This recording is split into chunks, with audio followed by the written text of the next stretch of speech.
Pessoal, conforme a gente combinou, né? Eu vou trazer cada dia um vídeo diferente para vocês, falando algumas coisas relacionadas à minha área de atuação. Hoje eu queria falar para vocês, assim, para começar esse papo, sobre o assoalho pélvico. Porque o assoalho pélvico é uma região do corpo que, para mim, assim, profissionalmente, para minha área de atuação, é muito, muito importante, né? Eu diria que ele é a base do meu trabalho.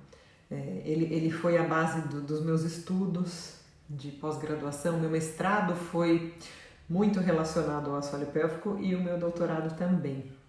Então é uma área que muito me interessa e que eu estudo bastante. E eu queria trazer para vocês um pouquinho o que é esse tal de assoalho pélvico, né?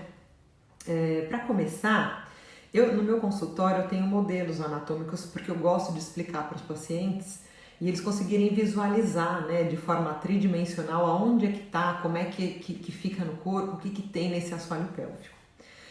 Como nós estamos em quarentena, eu estou indo pouco ao consultório e eu não trouxe. Então, eu peguei o meu atlas de anatomia, que vira e mexe eu uso para fazer alguma consulta, né? E para trazer um pouquinho para vocês do que é, algumas imagens para facilitar a identificação.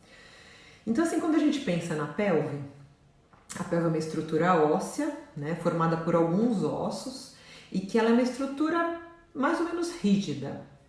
E se a gente for pensar na evolução, na evolução da espécie, nós viemos de uma postura quadrúpede e nós nos tornamos bípedes, né? Nós andamos nas duas pernas. Então essa pelve ela teve que sofrer alterações por conta da diferença do posicionamento durante a marcha, né? Que a gente chama de deambulação. Então a partir do momento que o homem ficou bípede, né, que ele passou a andar pelas duas pernas, ele sofre a ação da gravidade o tempo todo. E a pelve, por estar no centro do corpo, ela é uma região importantíssima de distribuição de cargas, né? Então, se a gente for pensar, a pelve ela relaciona o tronco, os membros superiores, a cabeça e os membros inferiores. Então, pela pelve a gente faz transmissão aí de forças, né, de carga. E o assoalho pélvico, que é um grupo muscular, um conjunto de músculos, né? Tem ligamentos, tem fáscias que estão nessa região também, está diretamente relacionado a essas transmissões aí de força, né? Então, assim, só para vocês conseguirem ter uma ideia, eu separei aqui algumas figuras do atlas. Vamos ver se vai dar para vocês enxergarem aqui, tá? Então aqui, ó, a gente tem o tronco, né? Deixa eu ficar aqui mais próxima para vocês poderem ver direitinho. Então a gente tem aqui a coluna, a caixa torácica, né? Aqui dentro vai estar o pulmão, aqui para baixo vai estar o músculo diafragma e aqui a nossa pelve.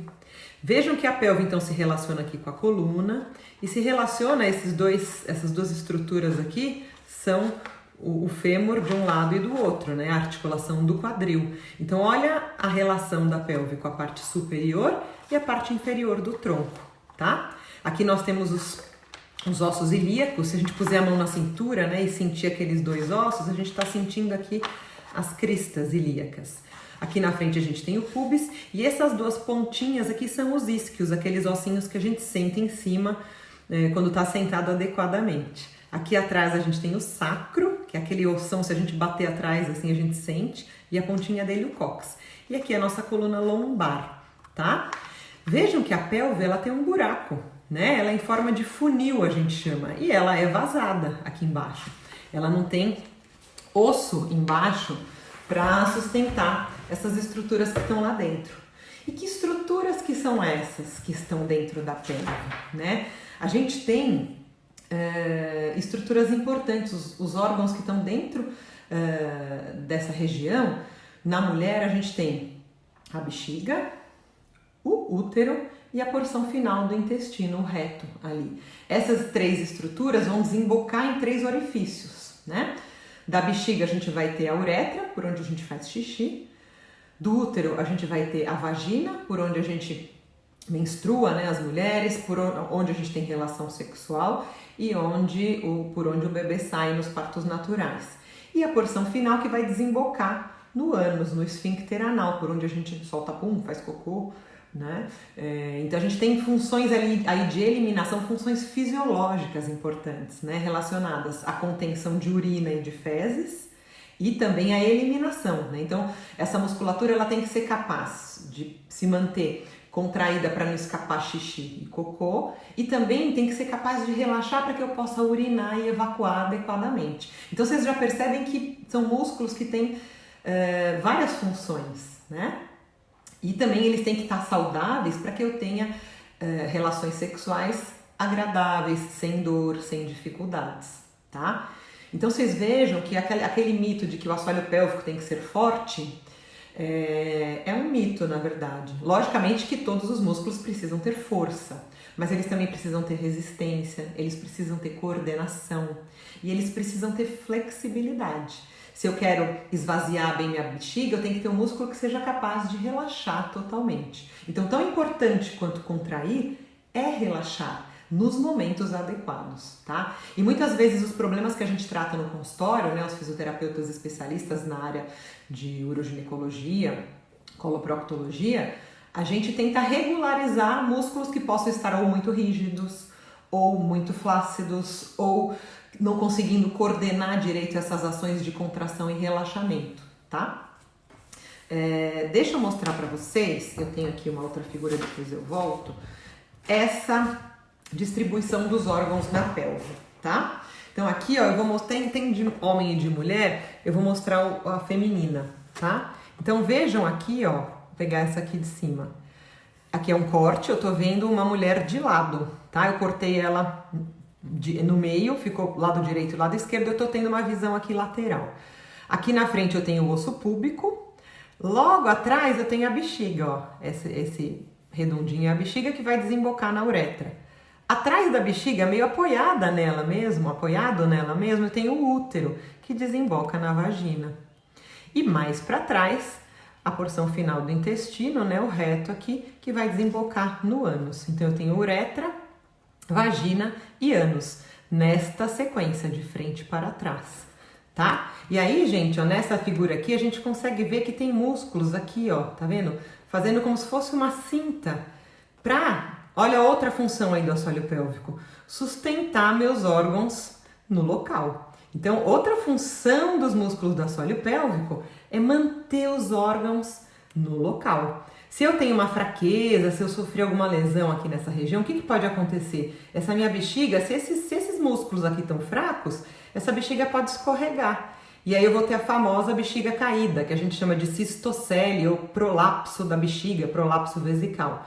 Tanto a bexiga como o útero, como a parte final do intestino podem prolapsar, ou seja, podem sair da cavidade onde eles deveriam ficar e escorregar aqui para baixo, tá? Então, a boa condição muscular do assoalho pélvico, além de manter a continência e de ser bom para a sexualidade, também é importantíssimo para manter estes órgãos no lugar, tá? Então, vocês devem imaginar que quem faz fisioterapia e tem esses músculos bem trabalhados, de certa forma, né, se eu consigo, não só fisioterapia, né, mas se eu faço exercícios e mantenho essa musculatura saudável, eu tenho menores chances de desenvolver esses problemas no futuro, né?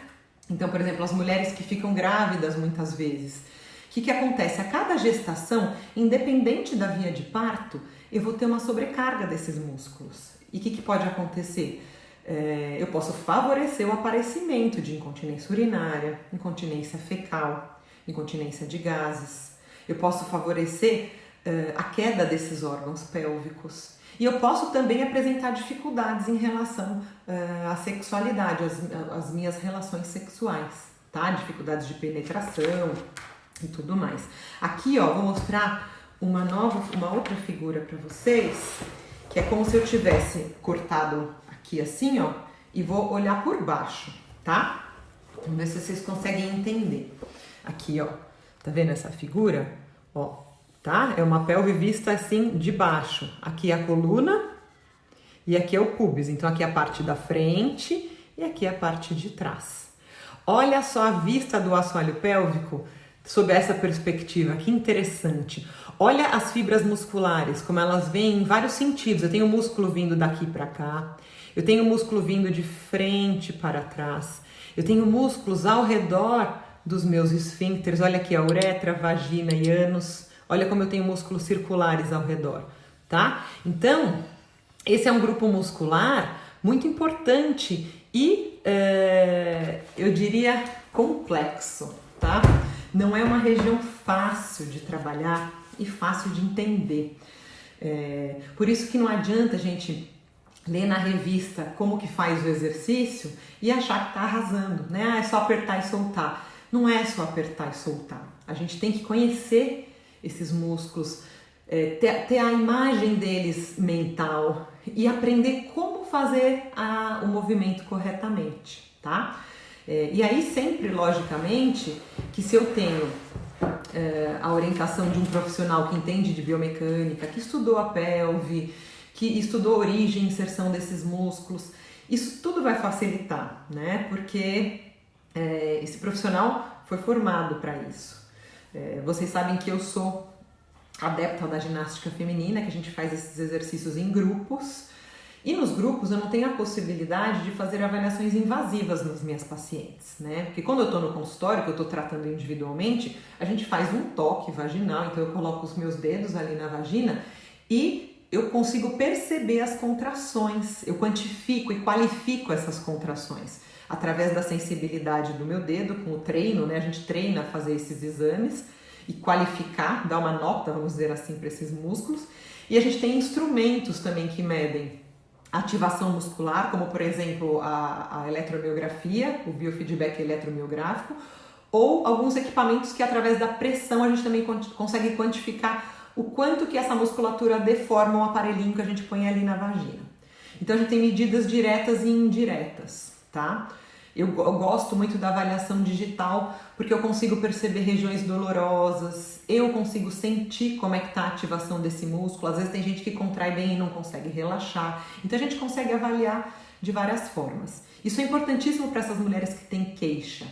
Num grupo a gente não consegue fazer essas avaliações individuais, né? Porque a gente está falando de exercício, de atividade física, não é uma reabilitação. Mesmo assim, se eu conheço a biomecânica da pelve, e se eu sei como esses músculos devem agir, a forma como eu ensino as minhas pacientes, e eu olhando elas, mesmo vestidas, eu consigo perceber se elas estão fazendo isso corretamente. Então, uma das estratégias que eu uso na ginástica feminina é o comando verbal e o meu feedback visual. E o meu comando verbal vai fazer com que elas tenham uma informação extra para sentir o que está acontecendo, né? Eu vou ensinando elas a fazer corretamente. O feedback delas é a sensação daquilo que eu vou falando, né? Eu dou algumas dicas de como sentar, como se posicionar, o que sentir, como fazer, como respirar, e eu consigo olhar e ter uma ideia se elas estão fazendo corretamente. Lógico que se uma das alunas tem uma queixa muito específica e vem conversar comigo, muitas vezes eu falo, olha, neste caso é importantíssimo uma avaliação individualizada, para que a gente possa realmente entender o que está acontecendo. A ginástica feminina é uma atividade física que tem como foco estes músculos aqui que eu passei para vocês. E esses músculos têm outras relações. Então, no próximo bate-papo, eu vou falar um pouquinho sobre a maneira como eu trabalho esse assoalho pélvico, né? Com o que eu conecto, que exercícios que eu solicito para serem feitos de forma conjunta, para que o resultado seja mais eficaz.